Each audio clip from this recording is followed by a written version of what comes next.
আসসালামু আলাইকুম, welcome back to my channel Fauzia's mom. এই রমজান প্লাস গরম দুটো মিলিয়ে কিন্তু অনেক গরম হয়ে গিয়েছে, যার জন্য অনেক তৃষ্ণা পায়।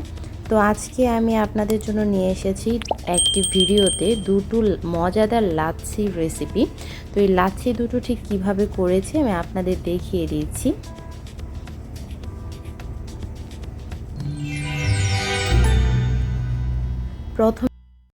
আমি প্রথমে একটি লাচ্ছি করতে চলে যাচ্ছি। তার জন্য এখানে নিয়ে নিচ্ছি আমি 1 কাপ টক দই, আর নিয়ে নিচ্ছি সামান্য লবণ, নিয়ে নিচ্ছি হাফ কাপ গুঁড়ো দুধ,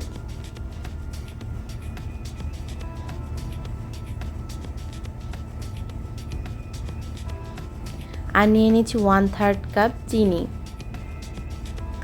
মিষ্টিটা আসলে আপনারা আপনাদের পছন্দ মতো দিবেন। আমি মিষ্টির পরিমাণটা চিনিটা একটু কম দিয়েছি, কারণ হচ্ছে এখানে টক দই গুঁড়ো দুধ রয়েছে, গুঁড়ো দুধটাও মিষ্টি, আর এখানে আমি আইসক্রিম ব্যবহার করব, আইসক্রিমটাও মিষ্টি সেজন্য। আর দিয়ে দিয়েছি 2 গ্লাস পানি, ঠান্ডা পানি। এবারে আমি এটাকে একটু ব্লেন্ড করে নেব, আর আইসক্রিমটা আমি পরে দেব, কারণ আইসক্রিমটা আগে দিলে হয় কি বেশি ফোম হয়ে যায়, আর সেজন্য পরে দিলে এটা পরে ফোমটা হয়, আর আগে চিনিটা খুব ভালো করে গলে যায়। তো এবারে আমি ব্লেন্ড করে নিচ্ছি, কিছুক্ষণ ব্লেন্ড করে নেওয়ার পর আমি আইসক্রিমটা দিয়ে আবার ব্লেন্ড করে নিব। আর এই লাচ্ছিটা খেতে যে কি মজার হয়, অসম্ভব মজার এই লাচ্ছিটা।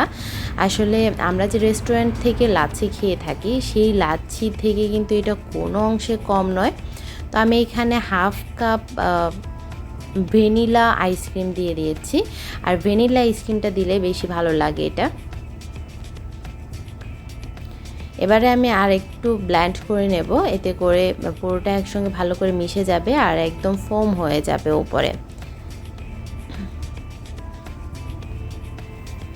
প্রচণ্ড গরম পড়েছে, আর এই গরমে এরকম 1 গ্লাস লাচ্ছি হলে কিন্তু মন্দ হয় না, খুবই ভালো হয়, একদম পেট শান্তি হয়ে যায়, ঠান্ডা হয়ে যায়।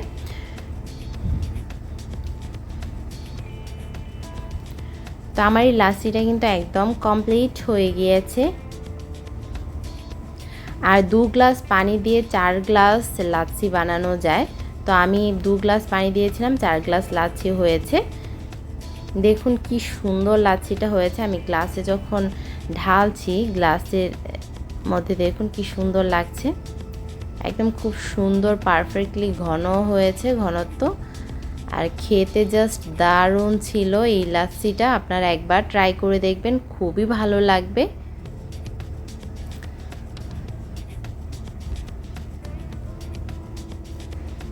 তো হয়ে গেল আমার প্রথম লাচ্ছিটা।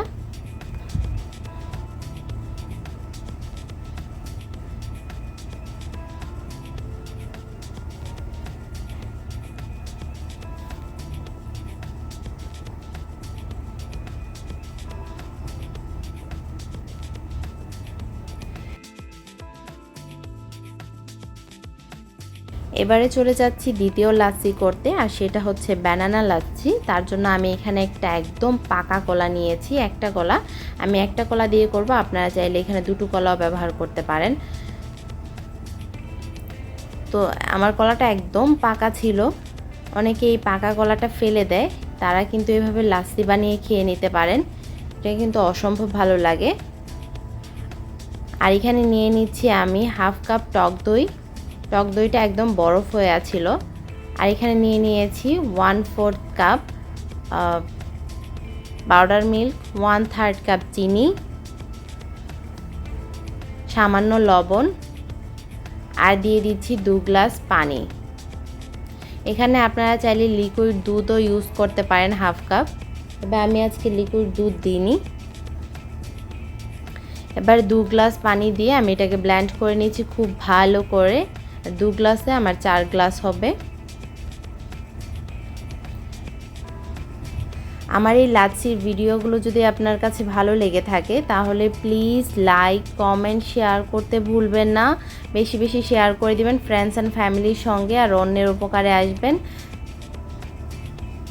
সাবস্ক্রাইব করে আমার চ্যানেলটির পাশে থাকার জন্য অনুরোধ রইল। পাশে থাকা বেল আইকনটি ক্লিক করে দিবেন, এতে করে নতুন নতুন রেসিপিগুলো আপলোড হওয়ার সাথে সাথে আপনারা নোটিফিকেশন পেয়ে যাবেন। অলরেডি যারা সাবস্ক্রাইব করে আমার চ্যানেলটির পাশে রয়েছেন তাদেরকে অসংখ্য ধন্যবাদ আমাকে সাপোর্ট করার জন্য। তো আমার হয়ে গেল দ্বিতীয় লাচ্ছিটা। দেখুন এই লাচ্ছিটা খেতেও কিন্তু খুবই ভালো লাগে, আর আমি বরফ কুচি দিয়ে এটাকে সার্ভ করেছি ঠান্ডা ঠান্ডা। আপনারা চাইলে এটা বানিয়ে ফ্রিজেও রেখে দিতে পারবেন, তারপর খেয়ে নিতে পারবেন। তো ধন্যবাদ সবাইকে এতক্ষণ আমার এই ভিডিওটা দেখার জন্য। ভালো থাকবেন সবাই। দেখা হবে নতুন কোনো ভিডিওতে, নতুন কোনো রেসিপি নিয়ে চলে আসবো আবারও আপনাদের সামনে। আল্লাহ হাফেজ।